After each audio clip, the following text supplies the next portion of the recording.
See, I don't do anything without a bit of applause, and it's nice to have it to start with. So look, this was what the project title was, what I dreamed up when I was trying to get this thing over the line 2 years ago, I think. This is one of those scholarships, you know, where it was supposed to be 6 months, and I'd write to Siobhan and go, oh, can I have a bit more time? And would you mind if I had a bit more time? And just a bit more time. And apparently that's normal. I didn't know. Oh, here I'm being apologetic. Is there? Okay. So I came up with promoting, acting on, evaluating quality teaching and learning in music higher degrees. That was a bit of a mouthful, particularly for a website. So we ended up with music research space, and that came out of just discussions with people about creating spaces where horizontal pedagogies can take place rather than hierarchical pedagogies. So we ended up with this idea of music research space. It's one of these buttons, isn't it? There we go. So there's the aim. So it was about looking at supervisory practices in higher degrees in music. Obviously there are going to be generic applications, but there are some specific things to do with music that were coming up particularly in our institution, and we wanted to look at those.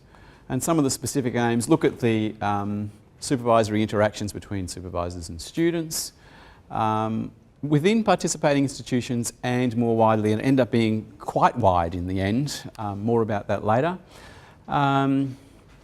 Looking at promoting learning in HDRs, and this was part of I guess a problem that we had experienced, that a lot of the learning discussions that we were involved with were around undergrad work, and we wanted to sort of move the discussion into, well, what's happening for our HDR students? And this idea of engaging professional communities was also quite significant for us because we have a lot of practice-based professional doctoral students. So we wanted to also look at what that meant for the pedagogy. And then look at strategies to promote effective learning and teaching practices. So this is some of the context, and to give you an idea, in 2004 at our institution we had about 20 students in higher degrees, and now we've got 80. We have the same number of staff able to supervise, who are qualified to supervise those students. So we had to try to find ways of managing that process. We have 15 PhD qualified staff out of 30, I think it's 39 today, maybe 38. And so each one of those, if you do the maths, has to take on quite a number of supervisions. We were getting all sorts of questions from students that were not necessarily about higher order thinking. So we wanted to be able to expand out what it was that it meant for what the supervisory role was, and then what other things we could do that didn't have to be supervisor work, if you like. So what kind of paper should I print my thesis on? Is it double-spaced, single-spaced? Is it double-sided? Those kinds of questions that usually happen about 2 weeks before they're about to submit. So we thought, let's have a repository for all that, and then we can actually deal with, I don't know, some of the intellectual questions you might come up with. There's this issue with conservatories being occupied with provision of high quality instrumental and vocal tuition. Siobhan and I were just talking about this. I don't sort of back away from that. We do have an elite training place, if you like, and I use the word elite quite deliberately. That's what our function is in a conservatory. So what that does though, well, one of the things it can do is to create a culture of dependence, so that people see the supervisor as their instrumental or their vocal teacher, and they take them under their wing. They spend an hour with them every week.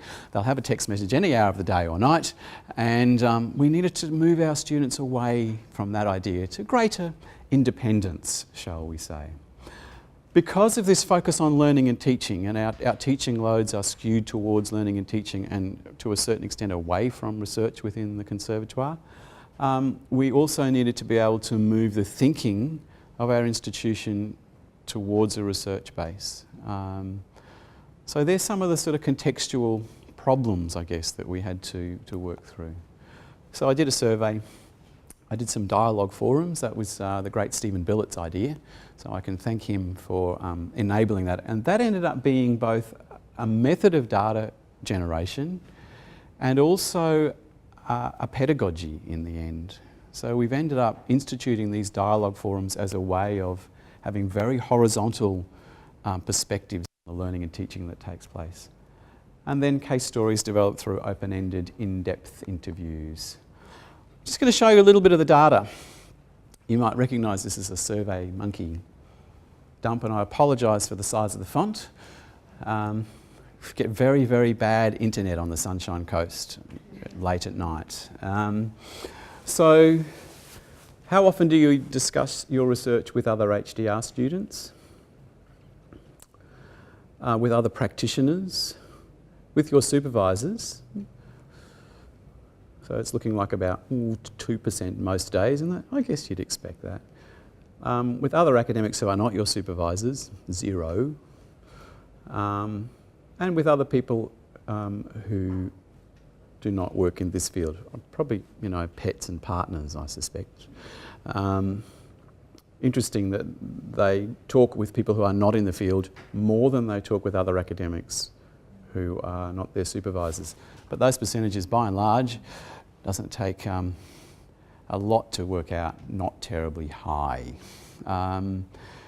So we've written a little around the idea of isolation in higher degrees, which is not unexpected, I guess. I did a dialogue forum in Cambridge, and thank you to the OLT for funding that. It was very thoughtful. You to spend some time on the backs and a little bit of work doing some work with the higher degree students there. Should I be putting this on camera? And the analogy I took there was uphill and down dale as the topic for the beginning of the discussion with these students. To be truthful, I was terrified going into Cambridge, talking about music in a place that has King's College and these great iconic people who've come out of there. So I was there with fear and trepidation and saying, well, I've got a few ideas I'd like to just run by you. Would that be all right? Anyway, my colleagues there were very helpful. I dashed off, as is my wont, to a performance in King's College. They were doing, what were they doing? The Bach St Matthew Passion. I just happened to be there that night. Didn't plan it that way, really I didn't.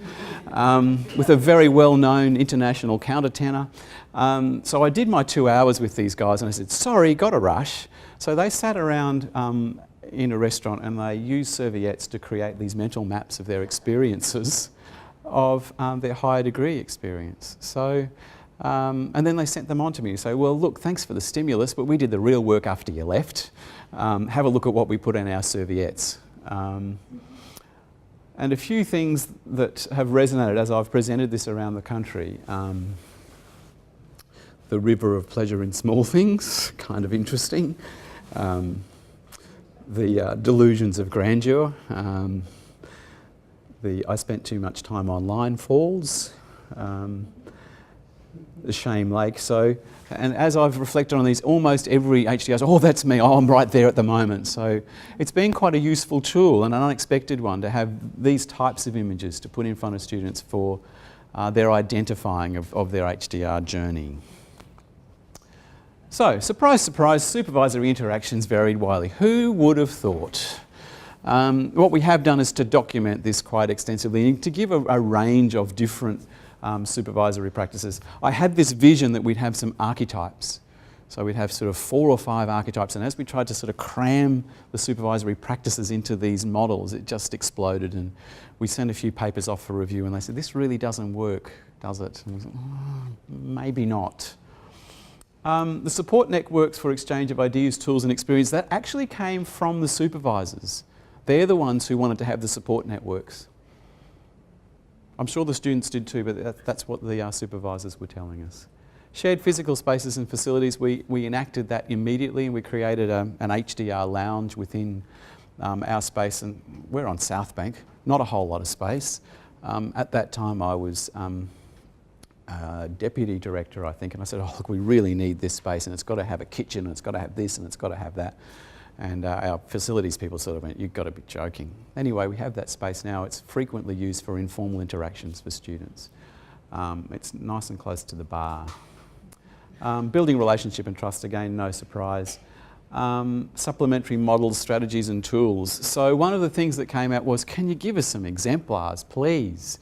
Show us what good supervisory practice is about. Can you give us some examples of good confirmation documents, of good confirmation seminars, of good final products?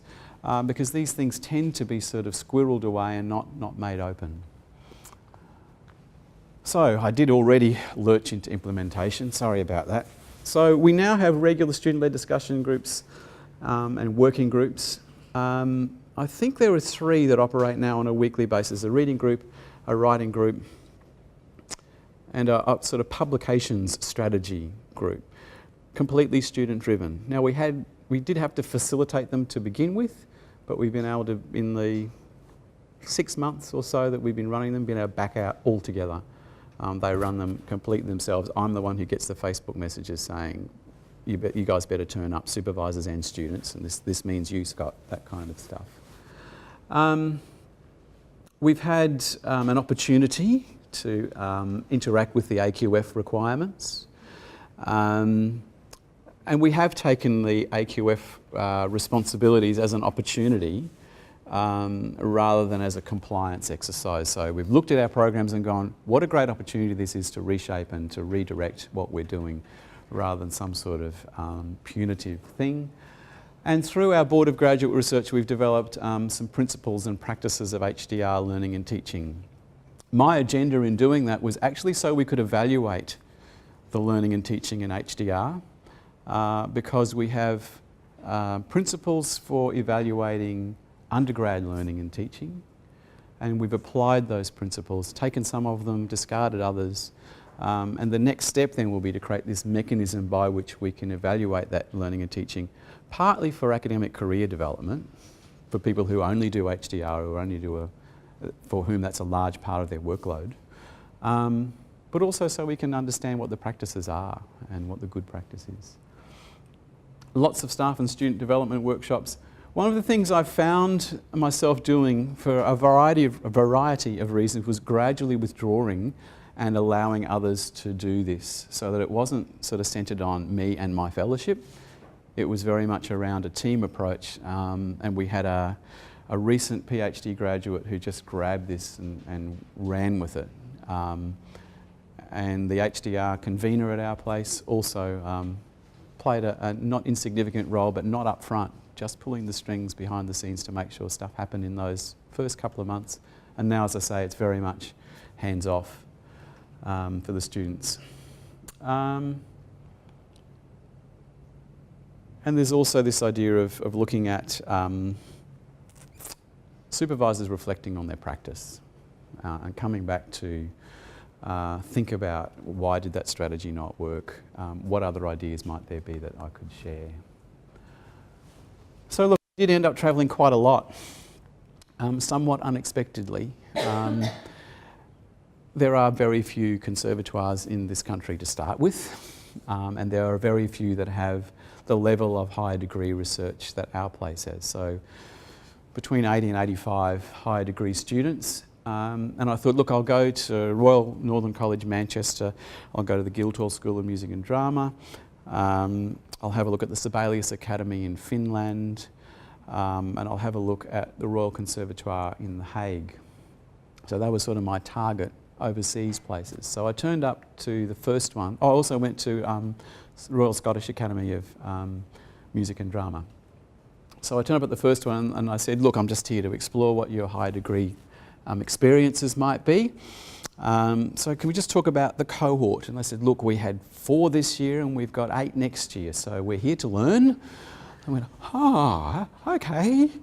Went to the next one, similar kind of story. I said, well, you're expanding, we're here to learn. I went, oh, great, I thought I was going to learn from you. Having said that, when I got to the Netherlands and when I got to Finland, there was a lot for us to learn there. Particularly in the master's space and in the practice-based area. So they had some procedures and processes down in those places that were just extraordinary for us to observe. Apparently there is a project website, and I'll tell you why I'm using the word apparently, and a Facebook page. I got my stats last night for the Facebook page and it says you are down 97% this week. I'm like, oh, means no one's looked at it again. Maybe I should be feeding more information. Lots of conferences, as you'll see in a moment, national, international fora. So some recommendations coming out of the fellowship: collaborative, innovative approaches to resource development, pedagogical strategies and evaluation processes, a shared understanding of current and emerging resources, pedagogies and evaluations, particularly music. For supervisors and students, you would have heard me say this about non-hierarchical and open platforms for dialogue. A colleague of mine in Canada, Simon Fraser University, introduced this idea of open dialogue and non-hierarchical learning to me, which was quite foreign given the kind of master-apprentice approach that we celebrate in music. And I'm not saying that's a bad or a good thing, I'm just saying that's what it is. And there's this emphasis here on regular student-led activities, and by regular I do mean weekly. We do have students all over the country, and some in Singapore, some in Canada. They Skype in, they use Wimber Classroom through Blackboard. Well, they did until we changed Blackboard. But there's this sense of, okay, that's the time we meet, and it doesn't matter if it's 2 o'clock in the morning where I am. They all come together at 3 o'clock on a Tuesday afternoon in this space we've created. And this idea of needs-based exchange. So it's the just-in-time kind of work that we found to be incredibly valuable in the student-led environment, that students will come and go, this is where I'm at, and there'll be another student who says, oh, I was there last week, last month, the year before last, 5 years ago, because I'm still here. I know dissemination's a big thing. I really struggled with the dissemination strategy when I put the proposal in. I thought, how am I going to do this? How am I going to get this out there? And I looked at all the models and adapted some.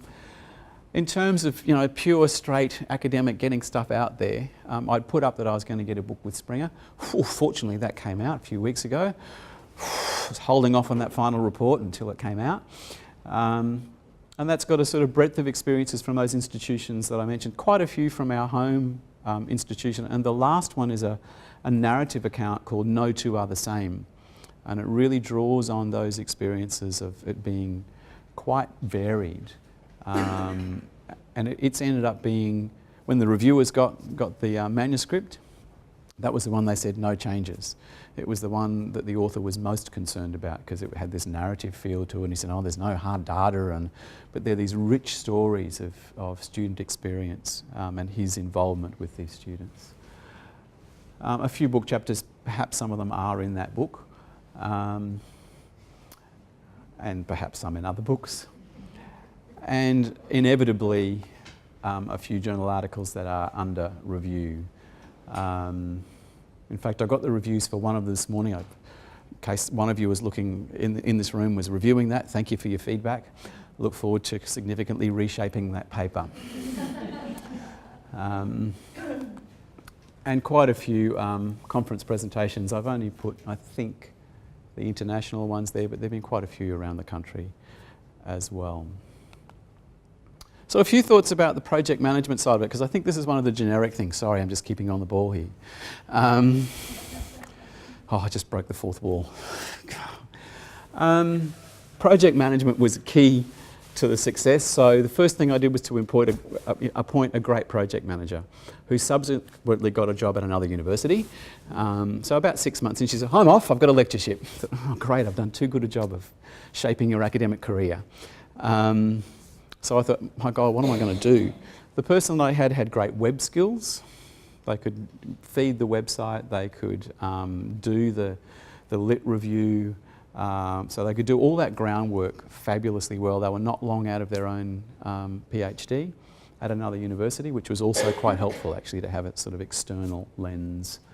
As it turns out, we had another PhD graduate from our own institution who won the Chancellor's Medal. We thought that maybe she had a few clues about how to do research, so we put her on to the project. And what she brought was this advanced writing skills, because her PhD was in linguistics.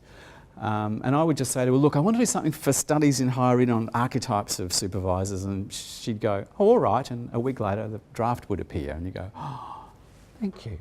How nice. And then she'd say, do you mind if I'm a co-author? I'm like, come on, seriously? Like you've done any of the work.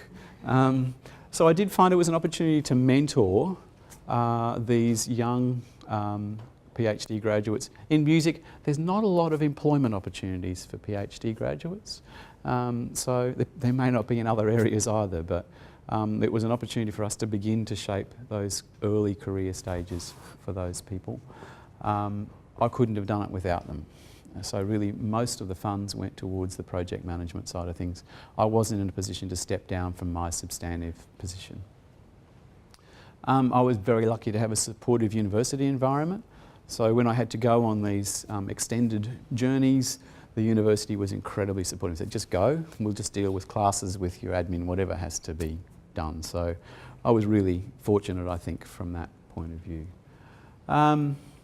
And I think it's also been quite important for shaping my own academic identity and career. And I think in our very first orientation session, they said, oh, you'll never be the same after you've done a fellowship. You know, your career will change and your perspective will change and you'll be in demand for this and in demand for that. I said, oh, yeah, sure. I'm just going to churn out this thing. 6 months, I'll be done. Then things happened. I thought, oh, might need a bit more time. So it's been quite an experience in terms of shaping where I've gone. And so let me put it this way, this time last year I was a senior lecturer, now I'm a professor. I don't have an ARC, I don't have actually any really big external research grants. But I do have an award for teaching and a fellowship from the OLT. So I think there's a really strong message in that, and it's one of the messages I give to our own community. And when I go and do consultancies, I've been up on the Sunshine Coast this week doing a consultancy while I've been on recreation leave. And it's the same message for them, for a young university to be able to say, actually it's possible to get through the system and be promoted just on the basis of learning and teaching. I think it's a very strong message. I'm getting the time out. I'll be quiet now.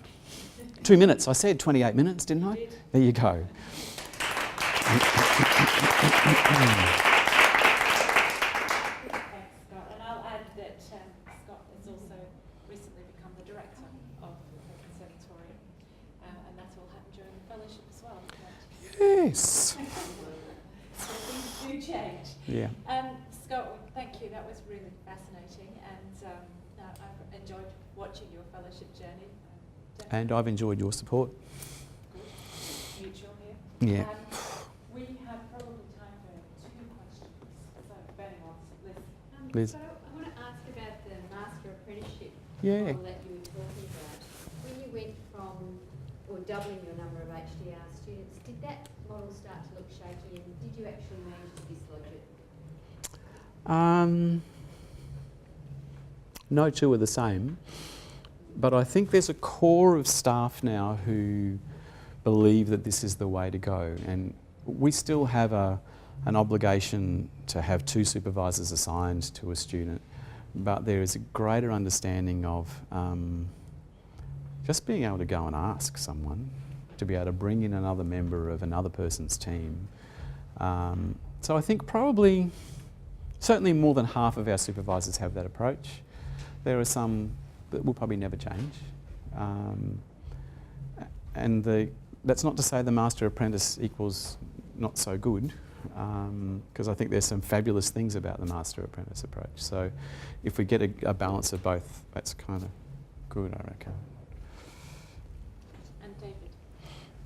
Yeah, a lot of the practices you've identified there in music are very familiar in other disciplines. I wonder if you could say something about what you took from good ideas in other disciplines, because the way in which you portrayed it, as if you kind of locked yourself in music. And there's been other OLT projects about these kinds of things. So Yep. Can you say about what are the best influences from outside music? Yep. And look, it's fair to say I did lock myself in music because that was what the purpose of the project was up front, to say what is it that's about music that is different. There's something around other practice-based disciplines that I think we drew on. So nursing, for example, even jurisprudence to a certain extent, where we're able to look at what is it that practitioners bring as students particularly to this setting. And we found there were similarities there. It was, look, I'm great at my practice, but I don't necessarily know how to articulate my ideas into a research frame. So that was probably the big message that came from other particularly practice-based disciplines. Yeah.